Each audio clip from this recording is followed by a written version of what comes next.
Good evening, everybody. My name is John Ryder. I'm the director here at the Flag Art Foundation. I want to welcome you all to tonight's panel discussion featuring artists John Ahearn, Zoë Buckman, Cheryl Pope, moderated by artist Eric Fischl, all of whom are part of Strike Fast, Stand Slightly, a sprawling three-venue group exhibition co-organized by Flag, the Church, and the Norton Museum of Art. And thank you all for participating tonight, coming from near and far. It's going to be a good conversation. Strike Fast, Stand Slightly was a brand new curatorial model for each of the organizing institutions, one in which research and sometimes checklists were shared, but one wherein each space organized their own exhibition with a different point of view and really unpacked the surprisingly expansive terrain of boxing. To that end, I want to thank Arden Sherman. Perfect. The Glenn W. and Cornelia T. Bailey Senior Curator of Contemporary Art at the Norton Museum of Art for being here. And Sherry Pasquarelli, the Executive Director of the Church in Sag Harbor, who was unfortunately sick tonight and could not attend, for their partnership, for their work on the exhibition, and for all their efforts in making this catalog, which is quite beautiful. What would eventually become Strike Fast, Stand Slightly began in early 2023 as a conversation between the Church and Flag, and I want to thank Eric for welcoming us into that conversation, and then for Arden for building on that in a magnificent show down in Palm Beach. I also want to recognize the book's designers, Miko McGinty and Julian Ma, who are also in the space, as well as our co-publisher, George R. Miller & Co., he's in London this evening, for the belief in the book. I also want to thank my colleagues Caroline and Madeline, who are in the back of the space, for really driving the publication. And for sports journalist Robert Lipsyte for his essay. On a very different note, you're obviously not in Strike Fast, Stand Slightly. This is our current group exhibition titled A Rose Is, which considers the rose in all its symbolic and ritual complexity throughout art and visual culture. If you have time afterwards to take a look around, please do. And just around the corner, we have a spotlight presentation with Ellen Altfest. With that, I'm going to turn this over to Eric. But again, thanks everyone for coming out tonight. Thank you, John. Thank you very much, and thank you for hosting this event, which seems like it happened 100 years ago in terms of the curatorial focus and discovery of it. But this show certainly has legs. I mean, it's amazing where it started and where it went. Just to give a brief kind of conceptual sense of the way I think about curating, is that I feel like the art world has gone to a point where there's so many individual voices that it's hard to see the common amongst them. And it used to be that the art world was organized as stylistic common thrust, whether it was a movement, et cetera, et cetera. Now it's not. It's spread out pluralistically with amazing works in all different directions, et cetera, et cetera. I personally find that complicated in terms of unpacking what I'm experiencing. And I know a general audience, not an audience that has a deep familiarity with the contemporary art, also finds it complicated. So the program we started at the church was one in which we would try to organize exhibitions where we found a common theme with as broad a stylistic representation as possible. And we did the themes are incredibly simple in terms of an idea. Our first big show was cars. And we wanted to do a car show, but not a car show, just artists who use cars in their work. And again, found this incredible range of artists that use cars as representations of this, that, or the other thing. The next one was the boxing show, which was a show that came out of a very deep personal experience, maybe even crisis in my artistic life, and then opened up into a curatorial show. I reached a point a few years ago where exhaustion of a certain kind set in, a kind of self-doubt at a magnitude that I hadn't experienced before. I live with self-doubt, but not at that level.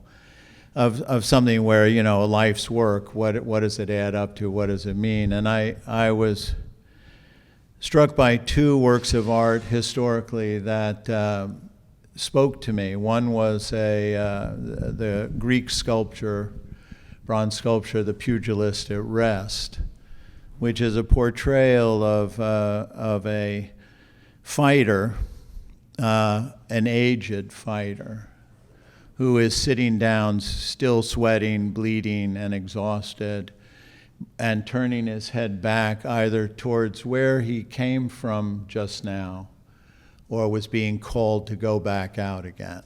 And that really struck me as an incredible moment that resonated past the image of itself or the specificity of itself. And then shortly after that, I was looking at a Bonnard self-portrait that was him posing in front of his bathroom mirror as a boxer. And he was posing in a way that clearly showed that he was not a professional boxer. And he had done a very smart thing, which was in this very harsh yellow light, he had painted his head in shadow and one of his arms was in shadow. And the shadow color he used was a kind of burnt sienna tone to it that actually looked like dried blood. And the longer you looked at it, the more you got a sense that the arm had been pounding the shit out of his head.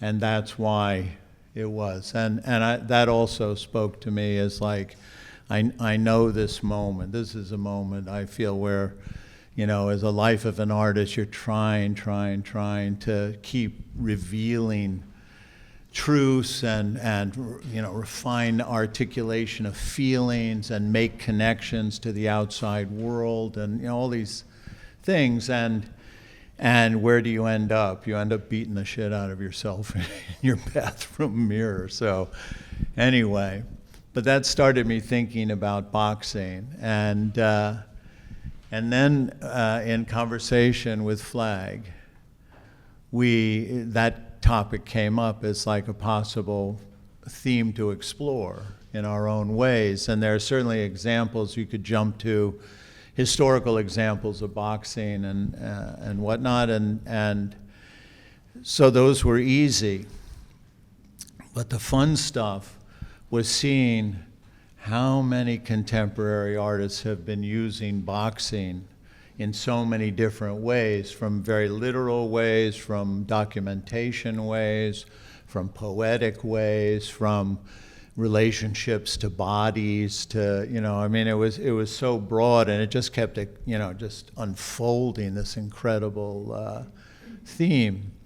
And we were blessed by Arden and the Norton coming to see the show here and at the church, and thinking, yeah, we could bring this to the Norton, which then it got to expand in terms of the number of artists that were in it, refocus the thematics in a way that was really compelling as well, et cetera. So that's where we're at as the background for this conversation.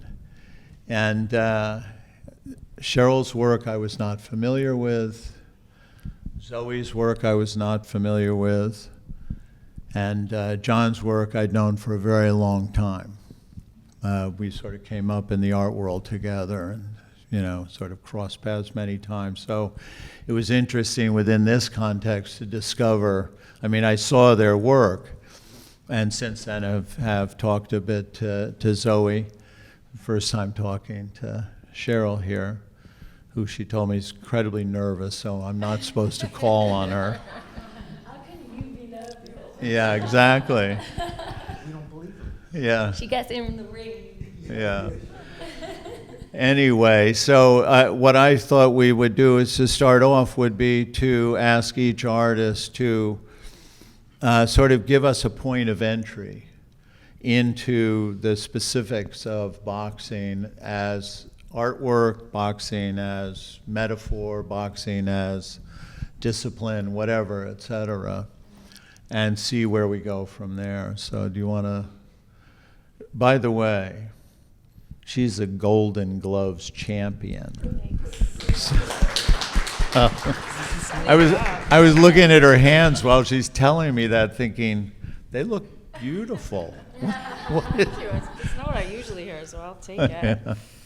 I would share, I think, the crossover between, I mean, I still feel almost disassociative or still unpacking boxing and what that was for me.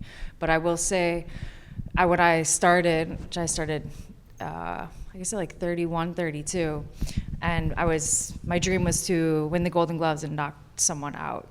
And I was adamant. It's like in $1 Million Baby, the crazy guy, the skinny guy at the gym who was just like, I'm the champion. That was me. There's nothing. Someone asked me, like, what would happen if you didn't win? And it was like, I actually never thought about losing, never. So that was like one of the first kind of gifts of that's like setting it. And then, but I was not good, but I had the heart. And after I accomplished both of those goals, it was then that I actually started to find that sweet science, that pocket of it. Where, were you an artist at the same time? Yeah, but I made the piece in the show I didn't make until, I made it before I boxed. So I wasn't thinking about boxing with that. But then after I accomplished... What were you thinking about? Sort of beating your head against a wall or something like that, right? Yes. Yeah. They're one of those early midlife crises, like you're saying, with like, what am I doing? Yeah. But after I accomplished those 2 feats, then I didn't have to, I was out of like the kill mode, so I could relax in the ring. And it was then that I kind of felt like I started boxing for the first time, because I found that the sweetness of it, that finesse of it, and that wanting to, that will was kind of, my ego was in the way. And so when I got out of the way, then I was in a different kind of space, different kind of presence. And then that's, I feel like, the same in the studio, that if I'm trying so hard to make that, I'm just in the way, and to relax out of that kill mode, which I still struggle with. I want to make good work, but it is that trust and like kind of just being present and letting into that moment.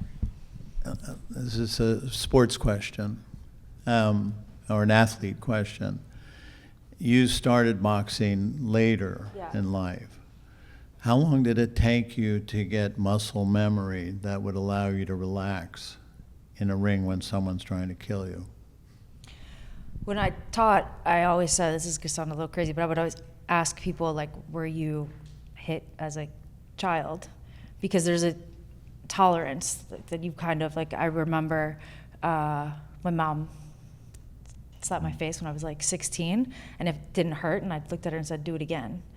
And it was like that kind of... And did she? No, because I frightened her. Like, she wasn't, she lost. So I think that there... victory. Yeah. But it does take a tolerance, and I think that's something I learned in boxing that is frightening about it, because when I first did the piece, the video, the performance of it that's in the show, my head and neck were horrible. I said I'd never do this again because it hurt so bad. And then Anthony Spinello got me to do it again a couple years later. And at that time I had been boxing for years, and it was the boringest experience of my life, because it was nothing, I wasn't up against anything anymore. It didn't hurt. So I found that my body, makes sense from that. Yeah. But it does take time. I would go home from sparring and just kind of, Can I ask, in the first performance, did you break every balloon? Yeah. Wow. Yeah. Okay. Oh. You mean they haven't seen the show? They might have missed it. It was only a flag in at the moment. Like chains hanging at head height with a transparent balloon filled with water, and then the rule is I have to knock the ball down with my head. And it was like, how many? There was like 50 balloons there. Yeah, when I did it live, there was 700. 700 balloons. Yeah. Okay. Yeah. All broken with your head. Yeah, it took a lot of time. It's the duration. So, but that's part of what the piece is. Like Arden was talking about at the show, like this duration to watch, duration. Yeah, this struggle of all of this. I just want to point out that the flat work you do, they're like tapestry painting things. The description of them is needle punched yarn. Yeah. Needle punched yarn. I'm just saying. Yeah, it is. I know. People like, yeah. I mean, I think that's with boxing too. It's like it is repetition. You know, you've got your same punches. Yeah. To try to say a lot. And are you literally punching a needle? Yeah, I stand there all day. It's like a needle point thing, only it's. I stand here all day and do this. Wow. Yeah. Okay. Recipe for enlightenment or insanity. Yeah. That's great. Thanks. Zoe, do you want to talk about your point of entry? Sure. Yeah. Very different to Cheryl's in that. Also, thanks for having me, by the way. It's really nice to be with you guys. It's good to be had, right? Yeah, it's so good to be had. No, I didn't walk into the boxing gym with any kind of like, I want to be here, I want to boss it, I'm going to boss it. I was like, I'm probably going to disappear. But it was a time in my life where I was very, very frustrated, and I felt like I was just constantly fighting. It was 2016, I don't know if you guys remember that time, but I was like, there's definitely a war on women, and people were like, shut up, no there's not, everything's going to be fine, we're about to have our first female president. I was like, I don't think so. And so, yeah, really difficult time for me inside the studio. I was also going through a divorce, my only divorce so far, but give me time. And so fighting, not physically, but fighting at home. And so I found this Puerto Rican boxing gym in Tribeca, and I thought, I'll give that a shot. And when I walked in, it's underground, I was really struck by the smell and the grit, and it took me instantly back to my childhood, which was littered with instances of violence and toxic masculinity and aggression. I grew up in a very rough neighborhood in London. I have 3 brothers, I have a dad, and so I was constantly around so much like bravado and like constantly feeling unsafe on the street, inside the home, all of these things. And what can happen to many of us is that it creates a push and pull to environments or arenas that are unsafe. And what I found in the boxing gym was that I was drawn to this, and I loved that it was this, in a way, kind of safe, controlled way for me to work through some of that stuff. None of that struck me at the beginning. But I was definitely drawn to the environment, started training one-on-one with the owner of the boxing gym, and he would do this thing where, like, when he went to go punch me, he would go, look out! And I'd be like, Gennaro, so I'd duck. And I'd be like, but Gennaro, I'm never gonna get better if you keep on warning me that you're about to punch me. He's like, I'm sorry, Mommy, I'm sorry. And I was like, thanks, and we'd try again, and he just he couldn't, because I'm a woman, and he understandably feels, you know, protective of me and us, he did not feel comfortable trying to, like, land a shot. And it took a while, but we both worked through that, and finally he punched me, and it woke me up, and it was, I kind of just couldn't believe it. And he was like, because you had your eyes closed. And it was just this, everything became very clear for me. You were boxing with your eyes closed? Apparently I had my fucking eyes closed. Let's start with that. Like it was yoga or some shit. And I was like, I have my eyes closed, and it just, I know it's like, you know, we're artists, we're sentimental, I'm sentimental, but I was like, I've had my eyes closed, like I'm missing it, and he's woken me up, and I really appreciated it. What also happened for me is that it showed me or taught me how not just to protect my space and hold my space, but to take space away from somebody else, which again, as a woman in the art world, and I was just starting to show my work alongside like artists that I truly and still look up to and admire and revere, I wasn't really comfortable owning my space, asking for a fee for certain things and whatnot. And so the boxing gym really helped me on that journey, which I'm still honestly on that journey. And then lastly, just to say, when it comes to art more formally, I've always made work really about the body, about these bodies. And at the time, I had never depicted the body, but I was looking at like what we wear or what comes from us or what goes in us, and by way of surgical gynecological instruments, don't get excited.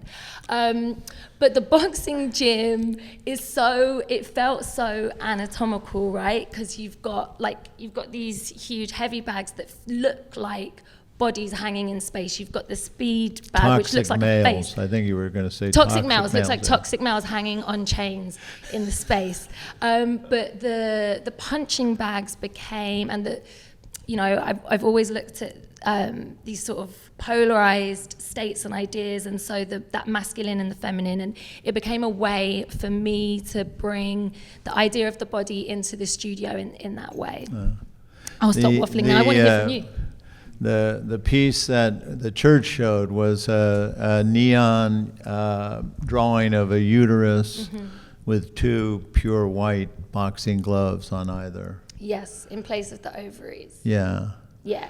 And then the piece at the Norton was boxing gloves that were beaded or laced or, you know. Yeah, I work with found vintage domestic textiles, so tea towels and tablecloths and hankies and, you know, these fabrics that have been used and washed and recycled and whatnot, probably typically by women, and certainly in the home, and a lot of my work is about the home. Yeah. So yeah.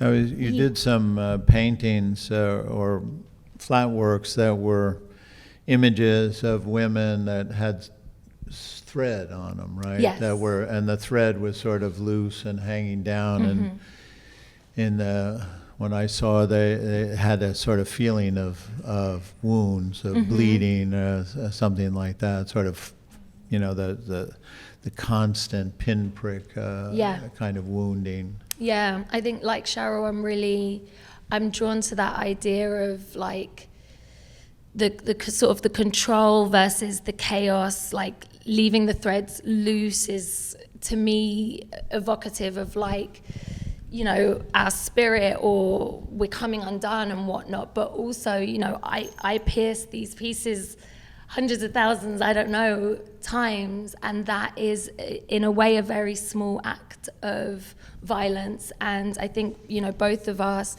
you using your body and your textile work and me using my textile work, we both seem, if I may, drawn to creating work with our hands that exists instantly in real life, that you have control but also over, that's as you do. A signifier for the feminine. Right. Right. So exactly. It's in that terrain that you're choosing to sort of highlight and move it out of its strict, definition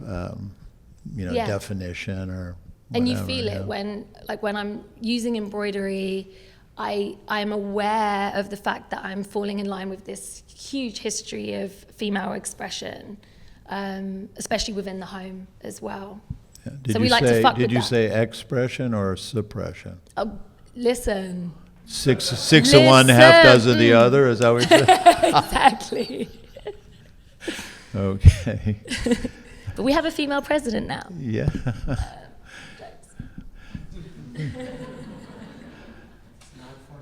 Yeah. So not funny.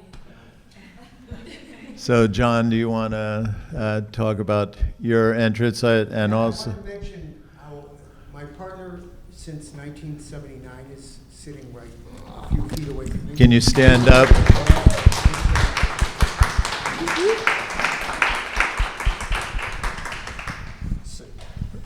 Sometimes I have more interest in what he's doing and what he's thinking about than myself. So it helps me to have someone to work off of, in terms of, it's not my identity, it's not his identity, we have different identity. I was working at Fashion Moda in the Bronx in 1979, and Rigoberto's cousin started coming by there because Rigoberto's uncle Raul Can you hear him okay? Okay. Rigoberto's uncle. Oh, Mike. Thank you. I didn't know I had a mic in my hand. Okay. We have Rigoberto's uncle Raul had a great statuary factory in the Bronx, not very far from where we were at Fashion Moda, and we began visiting. Rigoberto took me there to see his uncle, and I started learning about sculptures made in a kind of context of regular people's civilization. You know what I mean? Like botanicas and churches and things like that. And it had a lot to do with my upbringing as a Catholic, and I was very appreciative of this. So Rigoberto and I, did I tell you that I was doing life casting at Fashion Moda? No, I didn't. But I was doing life casting. That's working with one person at a time, and sometimes more than that. And we would make casts of anyone that was in the neighborhood that wanted to get involved. And originally, my idea was to have, if someone was interested in what we were doing, I'd say, you can come back tomorrow and we'll work with you. First watch us today, and then we'll make 2 casts, and one we'll make for your home and one we'll make for ourselves as artists. And so sometimes I would make them differently, like I'd make one for someone's home, assuming that they wanted it this way, and then one for myself, assuming I wanted it another way. But sometimes they switch and they get confused. So where was I? I'm not talking about boxing yet, right? Not quite yet. Okay, I've known many artists who are boxers. Tom Modernus, I know, is a pretty good boxer, and Rigoberto's a boxer, even though I'm not a boxer, and Eric's not a boxer, but we're okay because Rigoberto's a boxer. So I scratch and bite. Yeah. That's as good as it gets. I get a ball and smash it. Yeah. So anyway, so you've made a few or several boxing yes, we have sculptures. Several sculptures that are related to boxing, but the one in particular that was used for the purpose of this show here at first was Louis and Jean Carr, who were 2 kids. I don't know how much digression you want out of me on this subject, but we had a large public art job to do in Puerto Rico, and we had decided that we were going to work on sports, and we went to this sports facility in Caguas, in the middle of Puerto Rico, and they had a program with boxing that we got involved with. And what we found was there were lines there. By lines, I mean they had young kids learning to be professional boxers. And we had young adults who had just been in the Olympics and were doing boxing and were meaning to go on in life. And then we had some boxers, like we got to know Tito Trinidad, and we did a cast of his, a full figure. All these were full figures for this wall. And if you're interested later, I'll show them to you what they look like on the wall. But the one for this show in a way, was the art version of it, which sometimes the art version is better because you have the time and worry to really think about what you really want to accomplish with the work. So Rigoberto and I each made a version of the boxers, and well, that's it. Mm-hmm.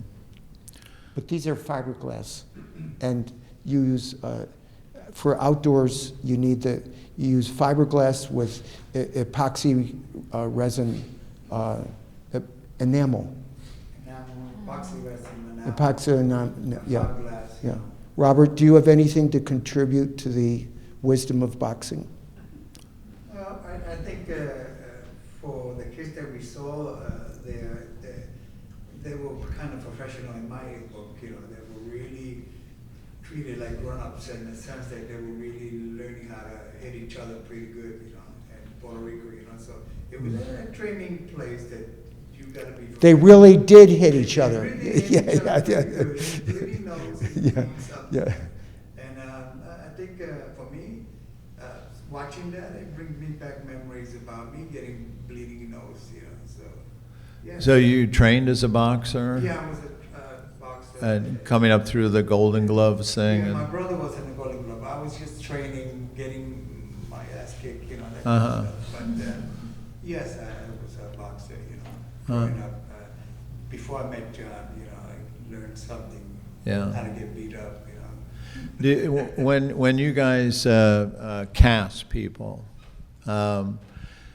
do you set the poses and the costumes for it, or do you let them come in Who and? answers the question? One- Well, I want you both to answer it because The you. beginning was something simple, and then fashion mode, we were just doing small faces. Not Yeah. even busts in Not even fashion busts, mode. nothing. There were just Just- heads. just And heads. we were running heads off, Yeah, Right. one after the other. And we collected like about 40 heads along the wall. Uh-huh. Yeah, it was great. But obviously, they've gotten very elaborate and whatnot. But I'm just curious: does somebody come in and you say, you know, I want to cast you, and I want to cast you, you know, digging a ditch, or I cast you. No, that's a different subject. But before I met Rigoberto, I did the first really good casting of someone with their mouth wide open. And you mentioned to me, I saw a YouTube of you casting some woman that way, But I and I got was a like, better one than how that. the fuck do you cast a person in plaster with their mouth wide open? it's wrong, you shouldn't do it. You got no business doing something like that. It's not acceptable, okay? I'm going to show you. The material is made for the dentist. It's gel tray. That's what they use for the mouth. Yeah, look at that. So they make, you know, boxes and all that. They do. Say that again. Dentures. That's for dentures. The material, the powder. Uh-huh. So it's made for the mouth. When the dentist they say, open your mouth, let me make a cast of your inside of the mouth. So this material is powder, so we turn it into water, turn it into, you know, powder liquid. So that's what we pour in people. And how long do they have to sit there with their mouth open, praying they won't swallow any of this? I think it all depends. By the way, we don't regularly cast people with their mouth open. I prefer not to, actually. But, yes. It's just those tough ones. But let me say, what are the similarities? If I just had to make it up on the spot, how is boxing related to life casting? Yeah. Well, there's suffering involved. There's a lot of deprivation involved. You have to put up with a lot of. There's a discipline, and you need the people that you work with the life casting. They really have to want to do it. Yeah. If they don't want to do it, don't even get started with them because it's a waste of everybody's time. They're just going to panic and run out. And, Yes. Yeah. Yeah. But if they really truly want to do it, they'll take that suffering and enjoy it. Yeah. This is probably a stretch, but the history of casting Yes. comes from the death mask, Definitely. I right? used to argue with my so father there's a about it. connection, a direct connection to mortality in that Definitely. way, right? Is that Definitely. something that Yes. you might think Yes. is appropriate? Yeah. Yeah, I think it is. Yeah. Yeah. Wow. If you go to the oh damn, why do I forget things just when I need them? The museum that's on the, next to the Museum of Natural History, there's a little tiny museum that's full of historical, it's the New York Historical Society. Thank you. There's a whole wall of death masks there, which includes a really nice life mask of ours with all the death masks. Oh. So I'm proud to be part of that. There's George Washington and Abraham Lincoln is there and all those kind of things, you know. Yeah. So I'm with it, you know. Did they ask you to do something to put in the installation? No, Was that not at all. They asked us one question. They said, "Is it possible you have any work that's made by both of you?" And we said, "Yeah, we got one that's really nice." Mm-hmm. We didn't even know that's what they wanted, so we said it was a mask done at 42nd Street that we had. Yeah. I think that would be easy to do somebody who passed away. No straws. Yeah. No straws, no nothing. Just don't move. stay still. Yeah. Well, the thing is that your work looks like it's straightforward work. It captures a person. It's painted in a way that brings them to a colorful life, skin tones and colors of their clothes, et cetera, et cetera. And yet, I watching this video, I'm thinking this is ridiculously complicated how you do it. So it's one of those things which I think could be said of a lot of the work, artists' work, is that if it looks difficult, they made a mistake somewhere along the line that revealed how difficult it actually was, because it's supposed to not make you think in those terms. But Sometimes it looks good, the mistakes. Yeah. It's a good mistake, you go right out. Yeah, okay. Yeah. We're looking for happy accidents and stuff. Yeah. Yeah. How do you relate your flat work to the boxing sort of sensibility, both in terms of your actual boxing and in terms of the piece you did? I think just, I guess, discipline and routine. Mm-hmm. You know, it's my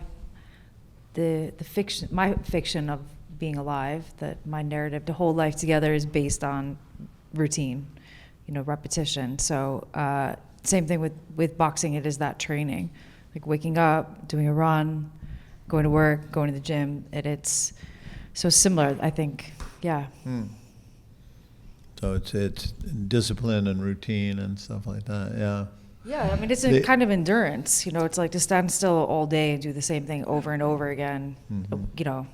It's sometimes I look up, I'm like, is this where my life has come to? I stand here and punch in place, and it has. Some of the images that I saw online of your needle punch paintings, or whatever you call them. What do you call them? Tapestries? I call them textile paintings. Textile paintings. Yeah. Domestic scenes, yeah. Right? Couples, or yeah. a couple anyway. And in that the things that are depicted are the most ordinary scenes, right? They're like everybody's life of, someone at the bathroom sink, someone in the tub, someone at the counter, someone sitting at a table, two people sitting in the that kind of thing.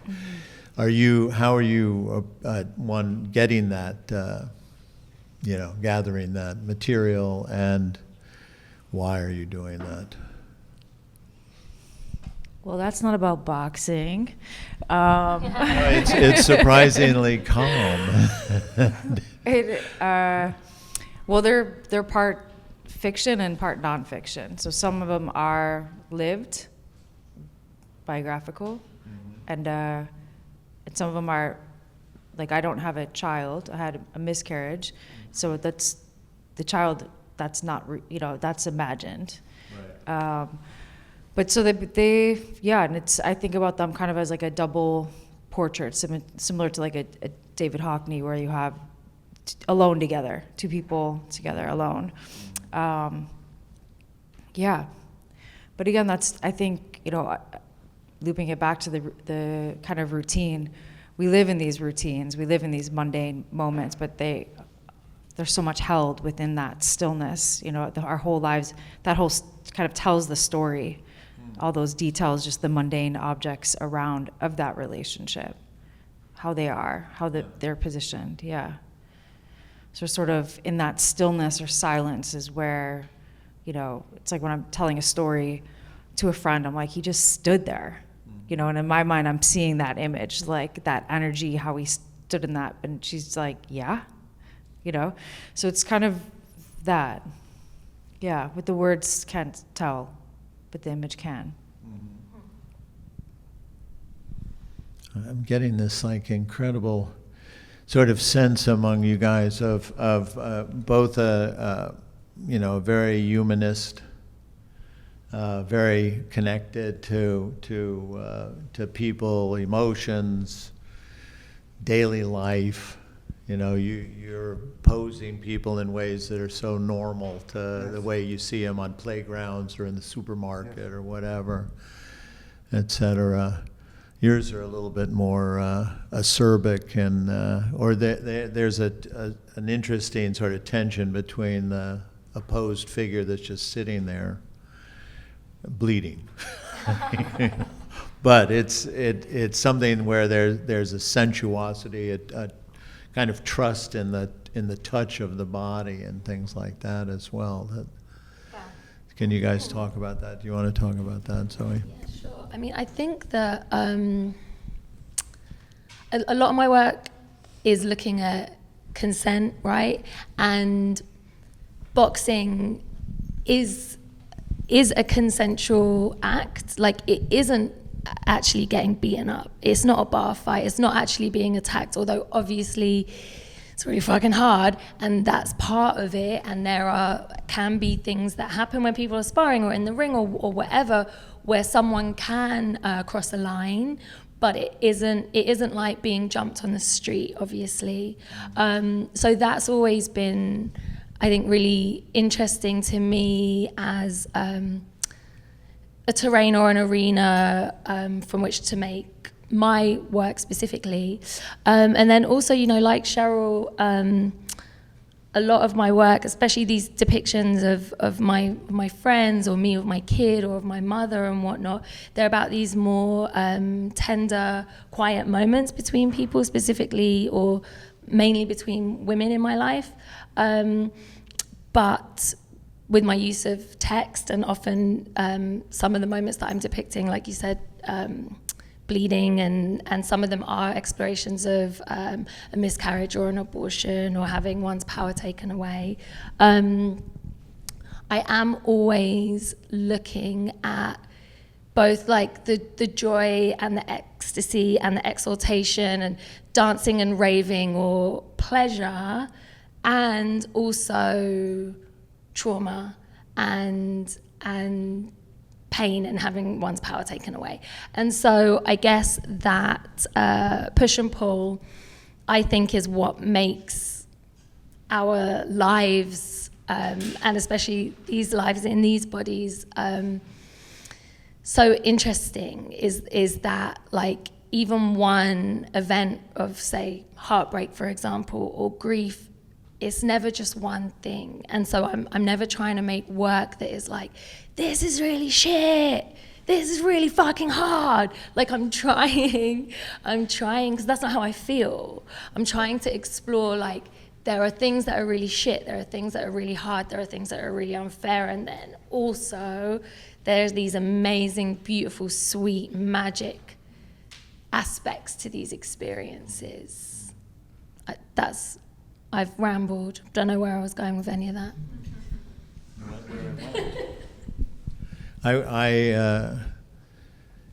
I just have to say, aside from what you just said, you said pleasure in a way that only the British can say pleasure and make it sound like pleasure. Pleasure. Say it again. It was so. Pleasure. You gotta love it. Anyway, John, the work you guys did was in the 70s, pushing that into an art world that was relatively resistant at that time to figuration, to literalism, to all kinds of things that was such a surprise, the breakthrough that happened, which was probably the late 70s, early 80s, that attention started to turn to that possibility. It's a conflict because, in a way, my energy was. You got a microphone. Oh, right. It was as much trying to push away from the art world into the Bronx and places like that. And I used to feel that if we could make it in a place like the Bronx, that was a kind of success that was more stable and long-lasting than if it were just like at a gallery show. Also, maybe I didn't really understand some of the values in the galleries, It used to confuse me. I feel like I knew more when I was in a place like Harlem or the Bronx. And also the group that we're associated with, Collab, in a way we were trying to appeal to a mass audience, such as Tom Modernist, as the work that he has at 14th Street. Which was a radical idea. Yes. This idea of, against the elitism that was part of the aesthetic aspect of the 70s, 60s, and 70s art. Yes. Yeah. And a big risk as a result of that. Or you could say Jenny Holzer was also appealing to the street in a lot of her earliest work. Yeah, yeah. Were we talking about something just now? No. I'm trying to remember the microphone. For me, it just as a personal interest. Yeah, it's like one of those things where you see artists making decisions. Yes. About how to engage the real world. Yes. Right, and how complicated that actually is, and you and Rigoberto actually represent one of the extreme ends of that. Yes. Which is to literally go and work in a community, become the artist of that community, recognized in that way, et cetera, and have something that ultimately you made something that emanated out from that to I would be false to try to pretend that there wasn't some kind of balance between that and maintaining some foot in the art world of some kind of, because that was also that was fueling some of the energy, and maybe the fact that the art world was being ignored by this work made it kind of intriguing to certain people in the art world. They thought that was interesting, that we didn't want them, The local people get to know something about art also when we out in the open doing the work. Yes. They get to learn things from us. Yeah, I would imagine it'd be a huge experience for them. This is going to be in a gallery? Yes. Yeah, and you're going to come see yourself in it, and all of that. Yeah. They get to know things about what's going on out there. Yeah. I think that's also something that was awesome about this show, because I feel like the art and boxing, my dad would go to that and feel confident in a different kind of way. Where I still remember walking with him at the MCA, and he looked like, remember those cereal commercials where it was like the kid wearing like the big suit? Do you remember? I'm old, so thank you. Those of you my age. And my dad looked like that. He shrunk into his clothes. Everything looked oversized. He was swimming in them because his insecurity had dropped because he didn't know how to connect with anything in there. And I think to see them at the Norton Museum, to see art and boxing, it's we can go to that. You know how to enter into that, and I think that's simple. I think that, and I'd love for Arden to talk about how it's changed, or if it has impacted the people that show up at the Norton and stuff. But before you do, I feel like if you can find ways to empower an audience walking in the door by having them say, you know, I know something about cars, so I'm going to go in and then I'm going to see things that I never thought of before. Now I'm in touch with art. Now I'm in touch with creativity, and that becomes the interesting relationship. But Arden, did you notice anything? You being the Norton being an established museum, you know, known for high art, et cetera, and then all of a sudden a boxing show shows up. Yeah, I don't know if everyone can hear me. I speak loudly.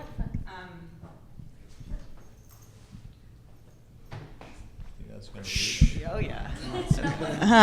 So one of the things that happened, and I was talking about this last week, but Cheryl was the only one there, so I'll say it again. So one of the things that happened with this exhibition was that a lot of the audience came in and said to us, "Oh, we don't want to see the boxing show. We don't want to see violence. That's not what we're here for. We want to go see this other show by Joaquin Sorolla." So that was hard.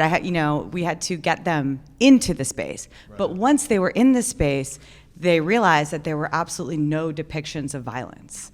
The closest thing we got to it was work by Paul Pfeiffer, which I'm imagining most of you have experienced at some point. But yeah, and that was really amazing and surprising. And then we had the audience that were boxing fanatics and wanted to tell us every single fact about boxing. And that was so amazing because those were people that are not your typical museum goers. And were those who were boxers or boxing fans interested in the way artists, or were they dismissive of, like, they don't get it at all, kind of? Oh, absolutely. They loved it. They loved it. They could see Tommy Harns. They loved it. They could see Sonny Liston.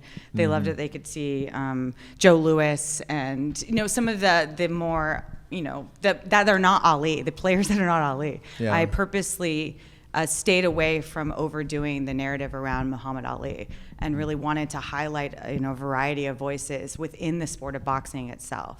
So yeah, really it was also like some guys saw us, they read the review we got in the Times, and they came from their tennis match, and because they lost their tennis match, they were able to get there on time before the museum closed. And so they came, and it was purely because they're sports people, or they were interested in the idea of art and sports. Yeah. It was that simple, and they felt like they could approach that subject matter. Our building we are having a very big building. It can be very intimidating for a lot of the community. There's this giant water feature. And so there are some barriers that are just present. And I think that we were able to break down a lot of those. I believe this is the best attended exhibition we've ever had at the museum. So it's really a good deal. Yeah. So it's been a big deal, and it's definitely, I think, hits on the complexity of the subject matter itself, where it's this juggle between brutality and grace, which I think all of you have done so beautifully in your work. It's been an amazing experience. Yeah. Thank you. Yes, I think that would be a good idea if there are any, or if we covered everything, you can just... Well, I think we should ask Sean Leonardo what he thinks about this, because he is also an artist in the show. And so you should share with us. Yeah, baby. And he's amazing. I'm so glad you're here. What's the question? What was your entry?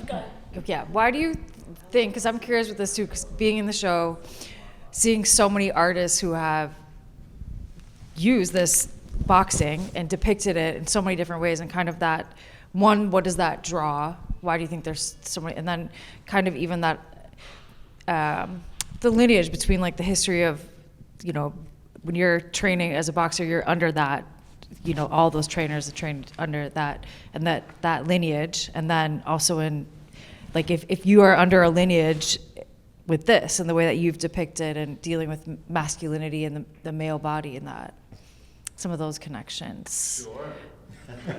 That's a pressure. Yeah. Yeah. Well, I'll say this. I think the thing that's why I still gravitate boxer, even though it's not advisable. There's a way, this might be a little sad to say, fighting reminds me that I still have the capacity for raw emotion. I think we walk through life deadening ourselves to the everyday. That's beautifully said. Yes. Of experience, and boxing can really focus you in on what you're experiencing in the moment, whether that be fear or rage. Yeah, we like that. Yes. Yeah. Take the microphone. Come here. Come here. Come here. Come here. Come here. That's a good point. Elise. Come on, brother. I hate that.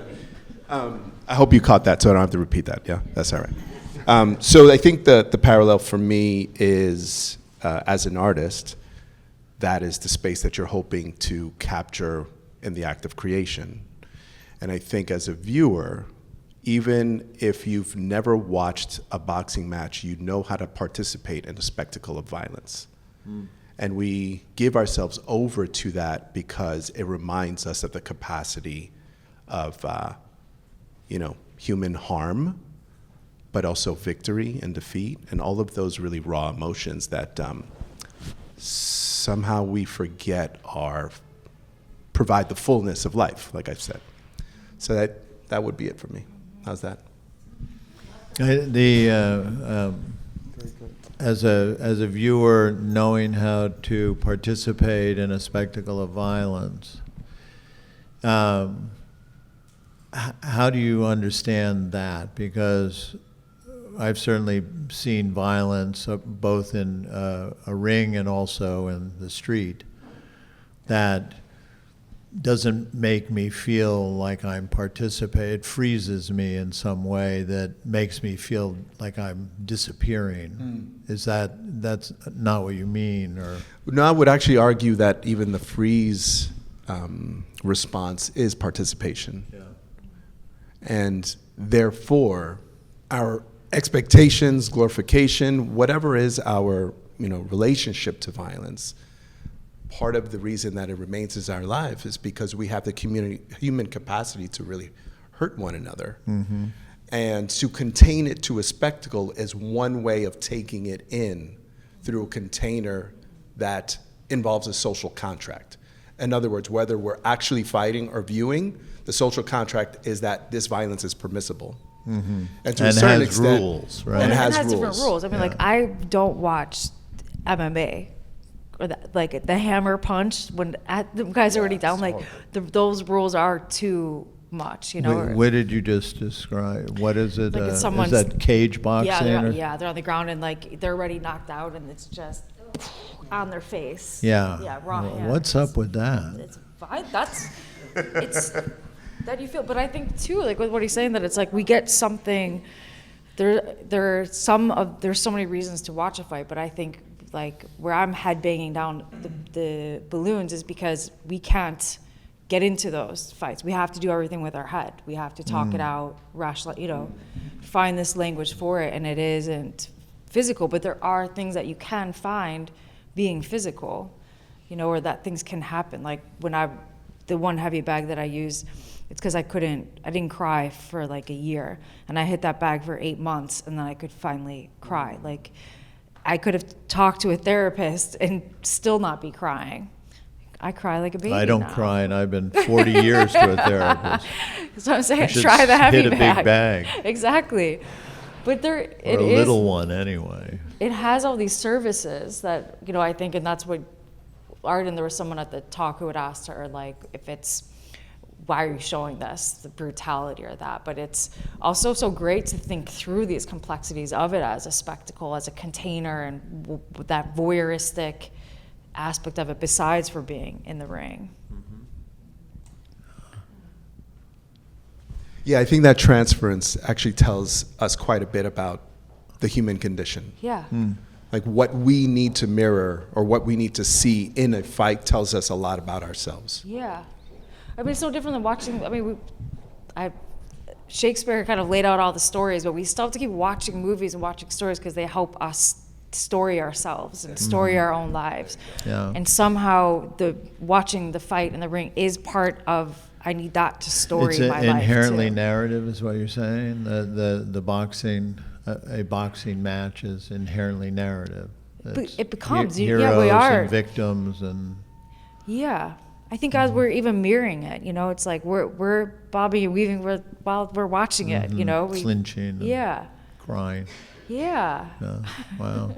Can you describe your work to the audience? What piece you had in the show?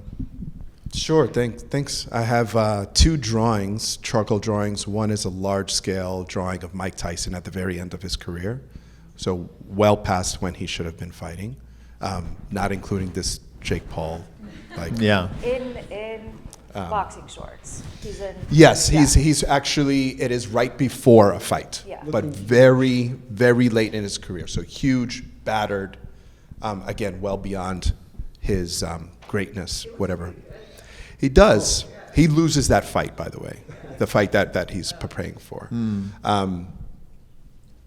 And then there is a severe crop of an image of another great fighter, Jose Camacho Macho, that is posed against the backdrop of the NYPD. It's a very curious image at the height of his fame and notoriety. In both cases, and this goes back to the mirroring effect, I am obsessed by the way that we sort of create caricatures of these champions, and we utilize these stereotypes to uphold them. And then it's those same stereotypes that we utilize to strip them away and tear them down. And curiously, we use those stereotypes against them when they start losing. So as soon as they're winning, we're able to uphold them on a mantle, on a pedestal. But once they start losing, as soon as they're stripped of their title, we throw them away like discarded garbage. And that is certainly the case for those 2 figures, where it led to their very sharp demise because we painted them as brutes, not in the way that exceeds as champion, but instead as a way that is almost subhuman. So that was, thanks for asking. Are there any questions from the audience? This goes to all the artists. Who are your favorite boxers and painters or artists, and do they resemble each other? I would say my favorite boxer was my trainer because it's all his wins and all his fights that taught me and gave me. So he's my hero. I don't watch boxing. I was never drawn to watching it as a sport. And for me, it's been very much, it occupied a time and a space in my life that kind of served its purpose. And then when my mother was terminally ill, I was still boxing. And I remember going into the gym and picturing this really incompetent oncologist and like just taking all my shit out on him. And I was like, that was helpful. But then I left the boxing gym and something just felt ugly. And it wasn't the practice of boxing, it was that I was just too vulnerable. And I needed softness, and I needed to be in like much more nurturing spaces. So yeah, then, you know, all throughout my mum's terminal period, of the end of her life, I didn't go into the boxing gym at all. And I really haven't since. So I'm absolutely not equipped to speak about boxing really at all, but certainly not watching it. You what, darling? Boxing's a consistent thread in your practice. Yes. I mean, out of everything here, I mean, I'd say you're the one who looks at boxing over and over and over again. Yes. All these different pieces throughout all these different years. Very true. Very true, thank You're you. very drawn to this. I am. As a symbol? Yes, as a symbol, as an environment. Yes, you're right. But I am no longer physically doing it. I don't want to. I really don't want to. But thank you for pointing that out, because that is not wrong.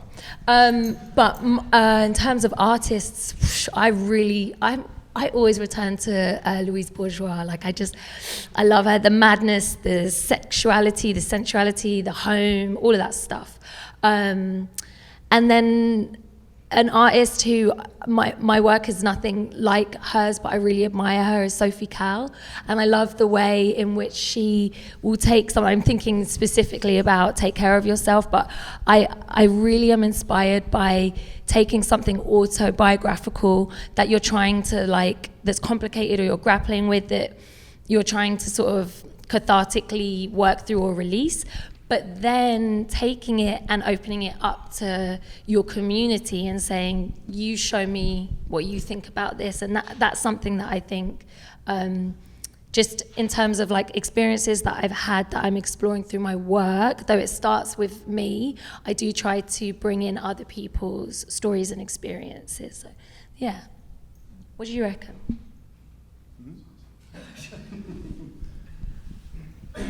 What, that wasn't to me? Yes. Who are your favorite boxers or artists? Yeah. My favorite boxers? Boxers. Your favorite? Who fighters? I'm sorry, I was deep in what you were saying. I wasn't ready for No, it was my man's question over here. Really? Someone else had a question? Yes. Do you want to repeat the question? Do you have any, you look like John. Are you John? Yes. Do you have any favorite, how you doing, man? I see you in a while. How's the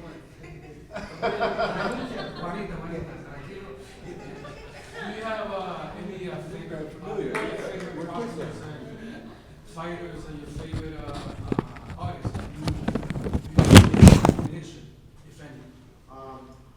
Yeah.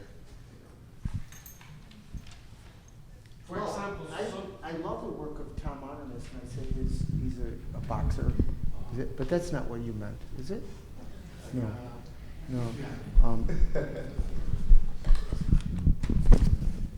I was going to tell you a story, but then I think go ahead. the story with Juanma is a good story. Go ahead, you tell it. Juanma was Puerto Rico. He was trying to become a champion, and Juanma was involved with his wife and kids. His kid had no future, and he kept saying, boxing is going to help you out with your future and money-wise and all that kind of stuff. Eventually, he kept doing what he was supposed to do, and he made a nice big family with his wife. So yes, boxing is really rough and train your body into being a machine and ready for life. But also, It supported him? Yes, that supported him and gave him a life, that he needed it, because he was zero, nothing. He became somebody. Made him somebody. Yeah. I'd love to answer that question. Go ahead. I have a lot of, there's quite a few favorite boxers. But I'll name one because I think it's telling about my artistic practice. Arturo Gatti, who also had a horrible demise and was found hanging in his home. Because he fought the other guy. They did 3 fights, right? 3 fights, so 3 epic fights in which they nearly, Mickey Ward was his opponent, who I actually met and collaborated with. But they almost beat themselves to death, literally. And 2 out of the 3 fights are in the top 10 best fights of all time, just to give it some perspective. But Arturo Gatti was known to be one of the bloodiest boxers. And he just kept competing, meaning he would always get back up and continue to fight, which I personally hold as an important metaphor in my artistic practice. But in relation to artists, for that same reason, sort of art of suffering, George Bellows and Paul Pfeiffer, and the way that they study pain and suffering. And the fact that I've been in a show with both of them is the thing. Me too. I actually think that's where we're going to wrap it. That's good, yeah. Bravo.